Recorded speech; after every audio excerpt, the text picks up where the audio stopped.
when he says that he could come back and he would be one of the best in the league at age 48, I'm kind of inclined to believe him. But this isn't any regular scenario, now is it? We're talking about a man who piloted 10 teams to Super Bowls during his career. And when he says it, it hits a little bit different. I gotta believe if he was capable of that is over 10,000 yards, by the way. At age 44 and 45, Ronnie, he threw for 10,010 yards. But it would be a hell of a thing to see if somebody did that. And now a man who once walked down Electric Avenue and stubbornly refused to take it higher. It's Ricky Cobb. Oh, yeah, welcome, you sweet bastards. I'm Ricky Cobb. This is the Ricky Cobb Show. And a man that believes that he could rock down to Electric Avenue and take it higher, apparently, is the greatest of all time, number 12, Tom Brady. And I know this because on the Big Pod with Shaq, Tom Brady asked the question, what could you do in the league now at the age of 48? Talking about Phillip Rivers. We all saw it. Phillip Rivers had less than a week at age 44, a grandfather, a guy whose physique looks a lot closer to my own than it did 5 years ago, the last time that we saw him in the league. And yet he went out damn near, to the surprise of many, damn near led the Indianapolis Colts to a huge road win over a Seattle Seahawks team that some people think could be Super Bowl bound. So the question then naturally is, well, who else do we know who's in their 40s that's been out of the league for a few years? Let's see what Tom Brady had to say on the topic of what he could do in the NFL today. Would you be ready to go right now? I'd whoop right now, to be Would honest. you really? Absolutely. I could go out there and play. Give me a month.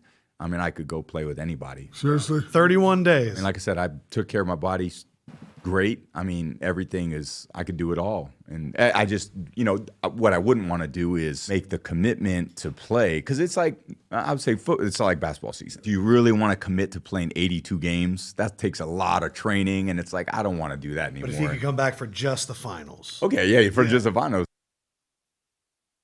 All right, ordinarily, let's be clear. Ordinarily, any 48-year-old athlete in any sport, even golf for that matter, any 48-year-old athlete saying that they could come back and quote-unquote whoop ass, which is the quote from Brady, and you got to love it, you would call bullshit on that immediately. Jack Nicklaus was 46 when he won the Masters in 1986. Phil Mickelson, he won the PGA Championship at age 50 in 2021.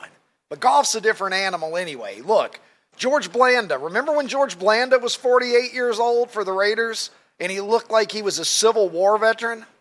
Do you remember that? What 48-year-old men looked like in the 70s? But this isn't any regular scenario, now is it? We're talking about a man with 7 Super Bowl rings. We're talking about a man who piloted 10 teams to Super Bowls during his career.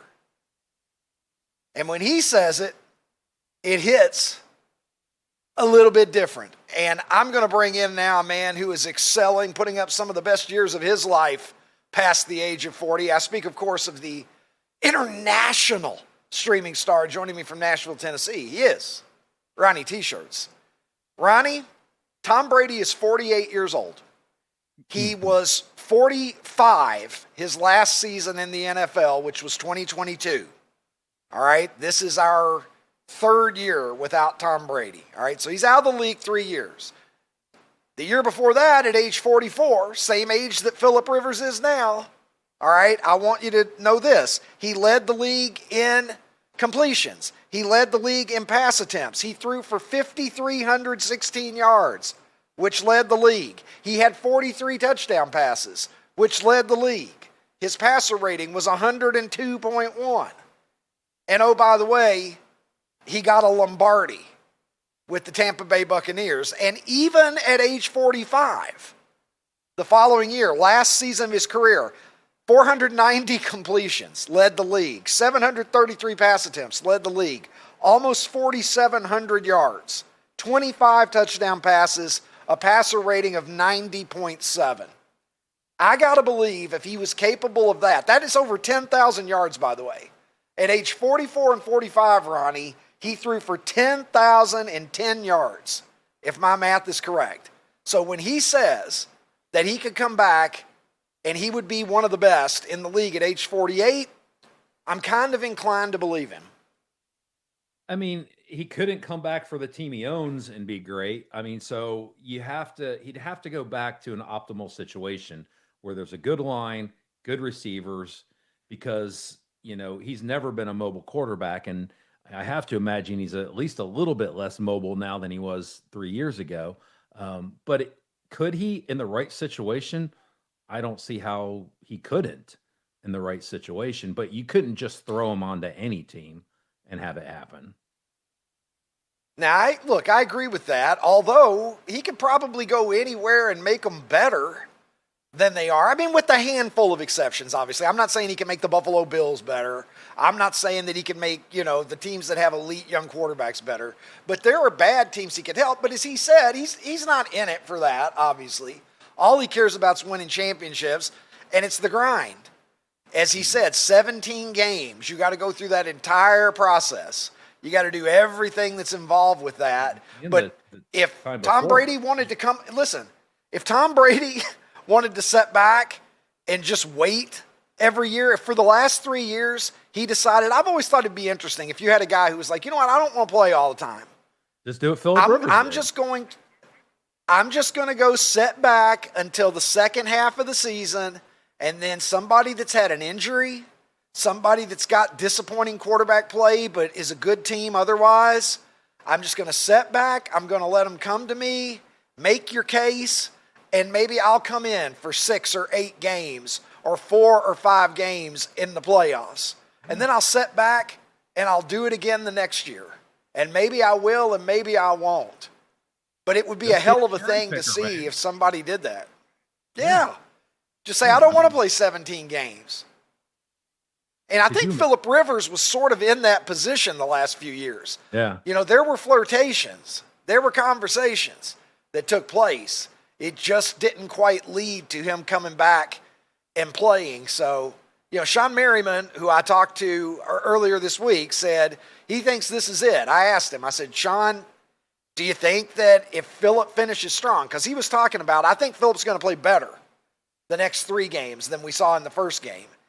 And he looked better than most people expected in the first game. So if there's a little bit more in the tank, that's pretty good quarterback play. And then maybe you start thinking, well, I don't know, man. You want to come back and have one more rodeo at age 45? Sean said no, that he doesn't think that would be the case.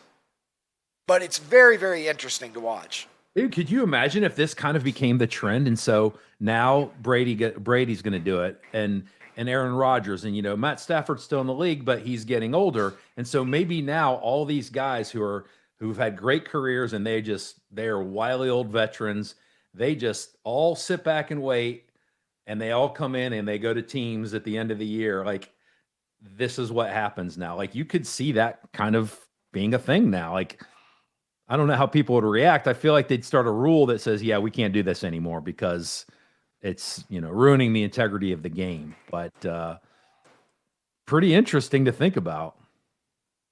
Yeah. You're sitting around week 13 or 14, and then you think, oh, my God, that's Tom Brady's music. We didn't even expect him to be here this season. And then he here. So, look, this ain't going to be a good situation for Tom Brady, but I wonder how he might feel about being a Miami Dolphin around this time of the year. Interesting question. My guest today is a friend of the program, Outkick's outstanding senior NFL writer. Always a pleasure to welcome to the program the great Armando Salguero. Armando, how's it going? I'm doing great, Ricky. How are you? Doing well, my friend, and we're getting to the best time of the year, man. The NFL coming down the stretch. We're not to the playoffs yet, but every week there are playoff implications, and you got to love it. If you're an NFL fan, it's as good as it gets. Before we get into some of the playoff picture, Tua down in Miami, going to the bench in favor of Quinn Ewers. What do you make of this? I didn't see this coming. I was surprised when I heard it. What's the latest? Well, he's not just going to the bench, Ricky. He's going from starter to third string. All of a sudden, the guy that started Monday night against the Pittsburgh Steelers is not going to be active for the game Sunday against the Cincinnati Bengals. Quinn Ewers is going to be the starter. Zach Wilson remains the second stringer. And what I make of it is tomfoolery by the Miami Dolphins, who don't know which way is up, which way is down, which way is sideways. They've had quarterback issues, I would say, for going on 20 years, 25 years since Dan Marino retired. And the sad part about it is that for a year or two, Tua gave the impression that he might be the answer, that he might finally be the right guy for the job. And yet he's regressed. And now the entire organization, which tanked for Tua in 2019, is right back where they started from in 2025, except for the fact that they've given him $212 million in a contract, which they owe $99 million for in the next 2 years. I remember Mike Francesa saying that Tua was going to be better than Steve Young. That's how highly thought of he was by at least some people, although that was an out there take probably even at the time. What's going on? One more question here about Miami. Mike McDaniel, who we've talked about it, he was seen as a prodigy. He was seen as, I think, maybe almost sort of an archetype for a new breed of highly intelligent player kind of coach. Is he out at the end of the year? Is the rest of the season going to tell the tale? And this decision to not only bench Tua, but to make him QB3, is that coming from upstairs? Is that a Mike McDaniel decision? Who's driving that? Yeah, all of those questions have answers, but we don't know if they're accurate answers or merely lies. And so to be more specific, Mike McDaniel said he made this decision. So what else is he supposed to say? Is he going to say, I was bullied into making this decision by my boss, the owner? He's not going to say that. So he's going to go with, it was my decision. And the reason that he made it is because, quote unquote, this gives us the best chance to win. And I find that very hard to believe, because I don't believe that Tua Tagovailoa has played. I know he hasn't played well this year. He leads the NFL in interceptions. But I don't believe that Quinn Ewers, who was running scout team last week, will be better. I just don't. And I don't believe Quinn Ewers, who was a seventh round pick, meaning all 32 teams passed on him 6 times in the draft. I don't believe he's better than Tua. I don't believe he's a rookie. He's unproven. And so the whole idea of we're doing this because we want to win. Yeah, man, I'm calling BS on that. It probably feels a little bit more like you're making this decision because you need to improve your draft status for next year. And Tua is played his last game for the Miami Dolphins if Mike McDaniel is the head coach. And if he's not, then we'll see about Tua, because either way, it's a salary cap nuclear bomb that the Dolphins would have to swallow either way, if he's on the team or he's not. All right, Armando, from one franchise having a variety of problems to another that has had some problems. And I don't know, I didn't see it coming. I know every dynasty comes to an end. Not everything can last. 9 AFC West division championships in a row, 7 times straight in the AFC championship game, 5 Super Bowl appearances through the years, 3 victories, of course. The Kansas City Chiefs 6-8, and Patrick Mahomes with a couple of torn knee ligaments. Is this the end for the Kansas City Chiefs in terms of the dynasty that we have seen over the past decade? And what do you think the prognosis is? I was reading ACLs 9 to 12 months.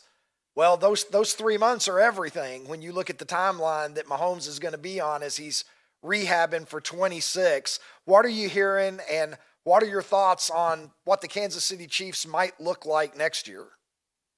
Right. So let's start with this. Up until, I would say, Sunday, or maybe just prior to Sunday, people were charting the Patrick Mahomes career arc right next to and in parallel with Tom Brady, right? Because Tom Brady won 7 Super Bowls and Patrick Mahomes has won 3.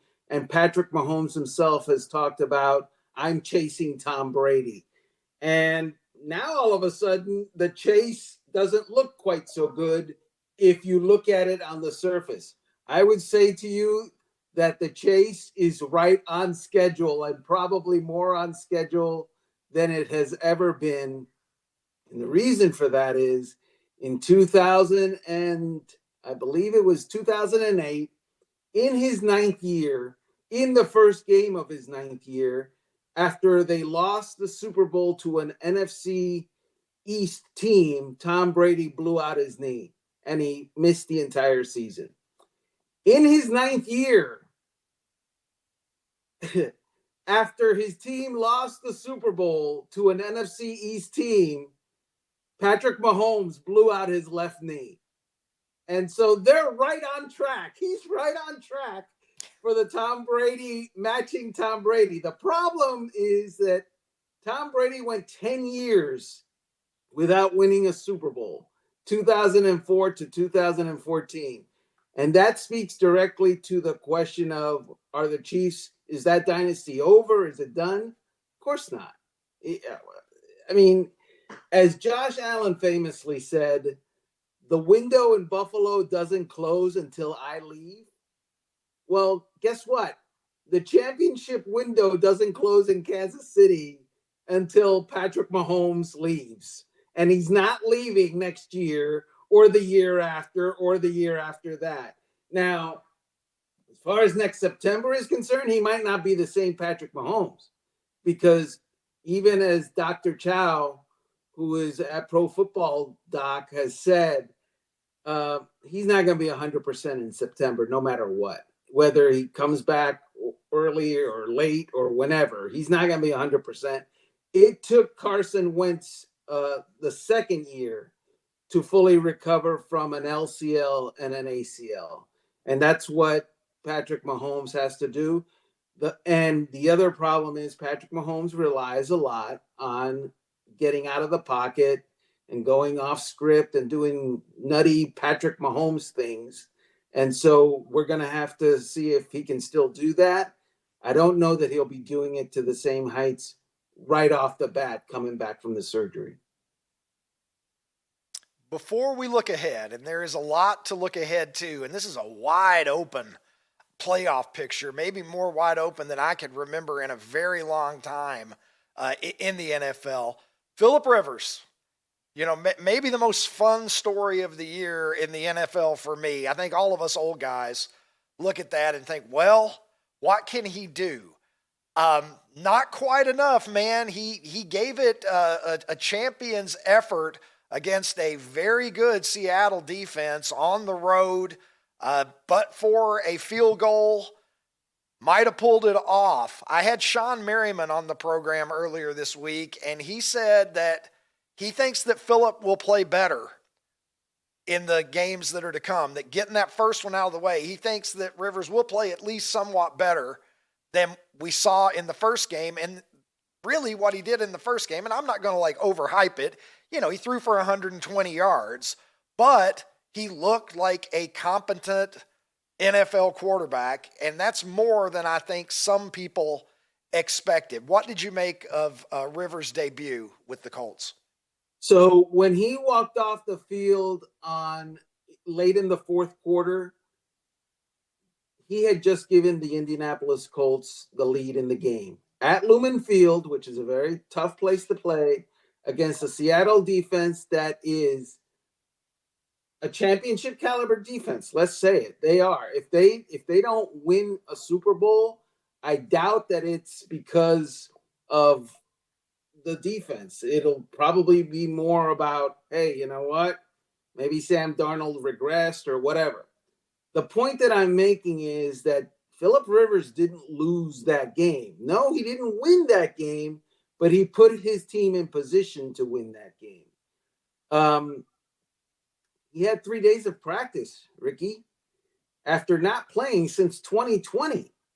So this week he's going to get 3 more days of practice. And I was told that he didn't feel sore. He didn't feel bad on Monday. He felt good, which is very good and surprising almost for a 44-year-old guy.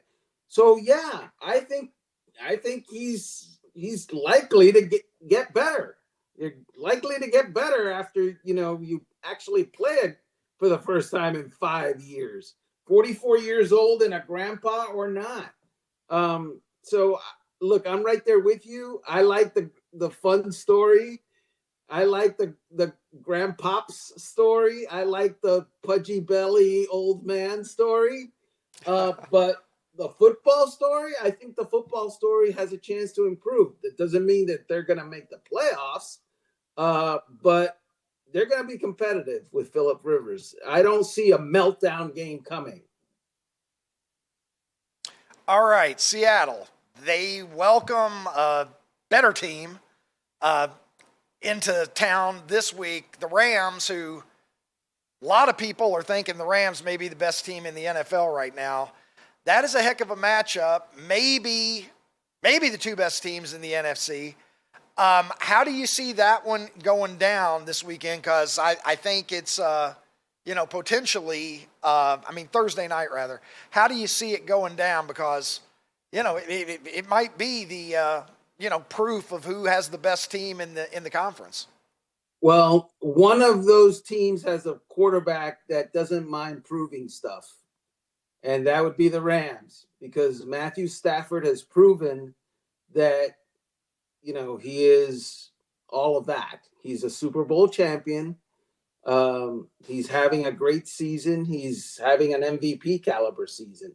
Sam Darnold has proven that he can be very good in the not so pressure-laden situation, but not so good in the pressure-laden situation.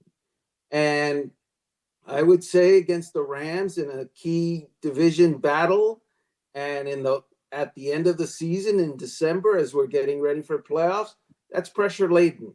So Sam Darnold has something to prove to everybody. Last year, he basically soiled himself in the final game of the season when the NFC North was on the line and he was playing for the Minnesota Vikings. And then the next week, he soiled himself again in the playoff games, and they were one and done after winning 14 games in the regular season. So Sam Darnold has something to show us if he's got it in him. I believe that Matthew Stafford definitely has it in him. Yeah, it's like golf, those short putts, Thursday and Friday, but when you come down the back nine on Sunday, those 4 and 5 footers, they look a little different. And I think we're going to get some insight into Sam Darnold and whether or not those demons from last season are still with him or not. One more for you, Armando, before you go. The AFC picture, I look at the AFC and I think, man, okay, the Patriots, the Broncos, of course the Bills, they've got to be licking their chops because finally Kansas City, the impediment is out of the way. Jacksonville, even. When you look at the AFC and break it down, how do you sort of handicap that race? Because I think it's pretty fascinating. It is fascinating. On the one hand, you have Josh Allen with an opportunity, most likely, to go into the playoffs and not have to face Patrick Mahomes, and not have to face Lamar Jackson, and not have to face Joe Burrow. That's a lot of good not have to face people. That's good for Josh Allen, who has gone home from the playoffs, having scored 30, 31 points in a game, but his defense had to face those guys that we just talked about. So that's a net plus for Josh Allen. However, what we're looking at in the AFC, when you've got Denver, who's got a great defense, you've got Houston has a great defense, Jacksonville has a great defense. I can't underestimate the New England Patriots defense, although Josh Allen pretty much got the better of them and turned them inside out just last weekend. The point that I'm making is all those teams have great defenses. This is like, I feel like we're going back to the 60s and the 70s, and people are, in the bleachers going, defense wins championships. Well, we'll see. We'll see if that's true or not. And if it's not true, the guy that should come out of the AFC, if we're back to, the ball watching and great quarterback play and all of that, and great quarterbacks win it all, that should be Josh Allen. Tremendous opportunity before him, but we'll see how those other teams respond. Armando, as always, top shelf analysis from Outkick senior NFL writer. Appreciate it, my brother, as always. We'll see you again soon. All right, Rick. Be well. This episode of the Ricky Cobb Show is brought to you by Prize Picks, America's #1 fantasy sports app. And we are in the season of decisions. It's a decision about which relatives are you going to invite over. Is this the year that Uncle Frank doesn't get the nod because of those uncomfortable comments that happened last year? And you got to make decisions about presents as well. What's getting stuffed in everybody's stocking this year? What's going to be under the tree for your loved ones? And then you've got the decision, maybe the most important decisions. What are you going to watch? Which games are you going to be tuned into as we have a smorgasbord of pro and college football ahead of us in the coming weeks? Well, the good news is at Prize Picks, the decisions that you make on what games you watch, you can add some spark to that viewing experience by setting your own lineup and profiting from your knowledge. Yeah, that's right. At Prize Picks, it's very easy to take the knowledge that you have, turn it into cold, hard cash, and I'm going to tell you a couple of my favorite things about Prize Picks. This is my first year as a Prize Picks player, and first thing, absolute #1 answer on the board, the app is simple and easy to navigate. I'm over 50. I've got a busy life. I don't need to be trying to learn an app that's harder than Chinese calculus. All right? You're not going to have any problems. Download it, get in there. You're going to be able to see what's going on. It's very clear. It's very user-friendly. You're going to be off and running in no time. And when you do start getting in there and making your picks, you're going to have flexibility, because you can choose between the flex play and the power play. Flex plays allow you to get something wrong and still be right when it comes time to cash in. Power plays require you to be right in every aspect of your lineup, but the payouts, oh man, are the payouts sweet. So I'm going to give you 2 more tips here. All right, I'm going to get you on board of this Prize Picks barge with me. All right. #1 thing right here is use my code Ricky, RICKY. Download the app, use code Ricky, play a $5 lineup. That's it. Grab an Abraham Lincoln, stick it in the machine, use code Ricky, and you're going to get $50 in free lineups. Simple. Code Ricky, $5 lineup, $50 in free lineups. And may I suggest a tip to get you off to a roaring start with that $50 to start your bankroll and be off to the races. The max discount on Prize Picks at this time is the best one that I've ever seen. I've seen Steph Curry to score more or less than half a point. That's about as good as it gets. I've seen Patrick Mahomes more or less half a yard. This is the best one that you're ever going to get. Prize Picks may exist for another 100 years. You will never get a better time to jump on and sign up than this. Anthony Joshua, Friday night in Miami against Jake Paul. 0.5 total punches landed. I think it's pretty safe to say if Jake Paul gets in the ring, Anthony Joshua is going to land at least one punch. Now, it might not be a lot more than one, because I'm not sure it's going to take more than that to put Jake Paul to sleep.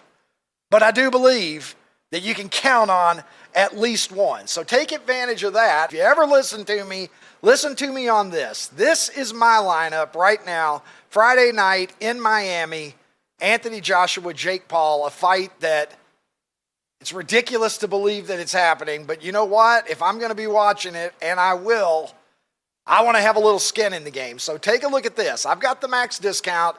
Anthony Joshua to land at least one punch. I'm safely confident in that. And I'm going to pair it together with Jake Paul landing less than 6.5 punches in the first round. I'm not sure if he's going to be awake for all 3 minutes. And if he is, I got a feeling he's going to be running and not very aggressive. I don't know if he'll throw more than 6.5 punches in the first round. Give me that. I'd love to triple my money. So take the $50 in free lineups from using my code Ricky. Follow my advice, triple your money, and you'll be off to the races at Prize Picks, where it's good to be right.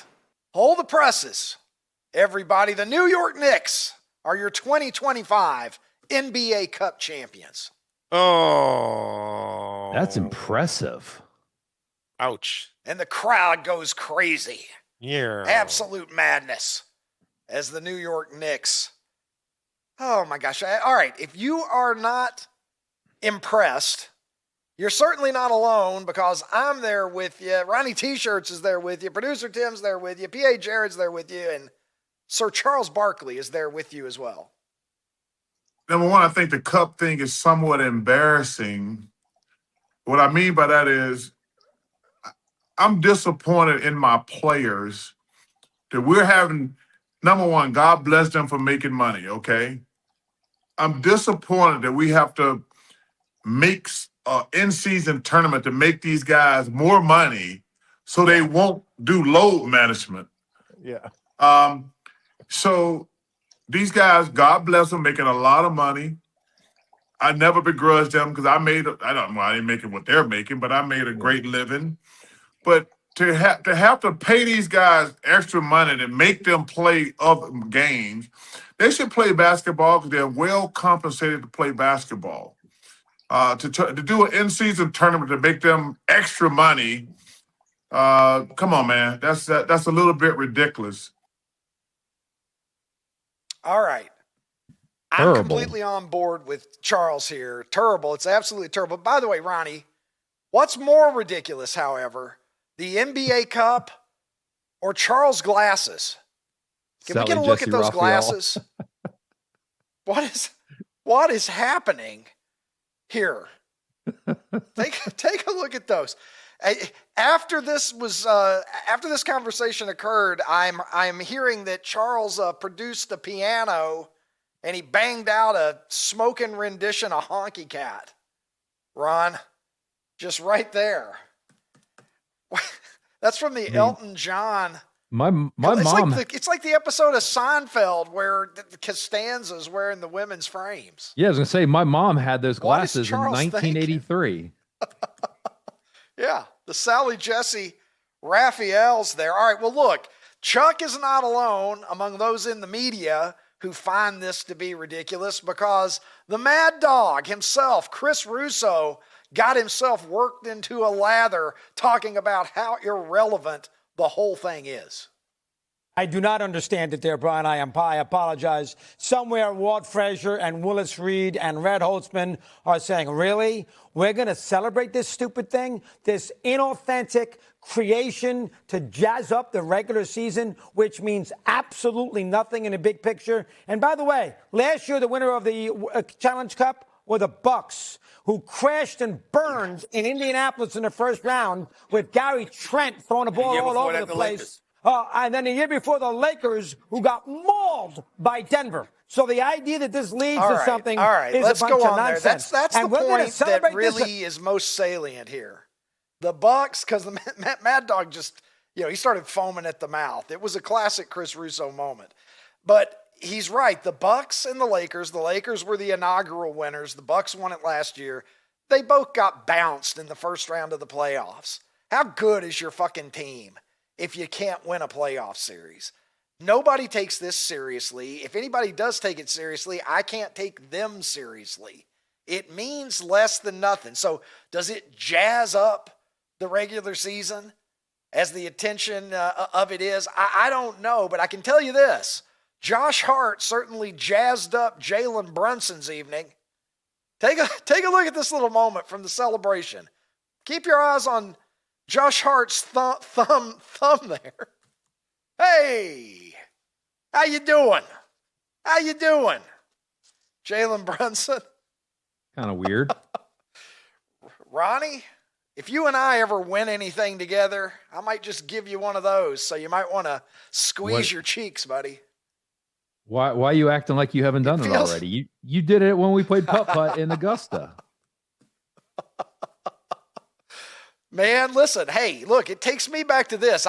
Maybe he was mistaken. Maybe Josh Hart thought that Jalen Brunson was a thumb wrestler. Does anybody else remember these? Because I had a couple of these when I was a kid. Of course you did, figurine guy. If sticking a thumb up the junkyard dog's butt is wrong, I don't even want to be right. They had a hole in their ass, Ron, and you just pop your thumb in there and then you'd have a thumb war. But you would have a thumb war as Hulk Hogan and the Iron Sheik. So what wrestlers, go down. what wrestlers' booties have you had your thumb in? I believe I had Junkyard Dog, but I don't remember who else I had. I only had a couple. But, I think they need to make a Jalen Brunson now because the precedent has already been set. I don't know how he would feel about that, but Josh Hart, I guess some guys just know how to celebrate better than others. Nothing like a little team camaraderie, is there? It's all fun and games until a thumb goes up your hoo-ha.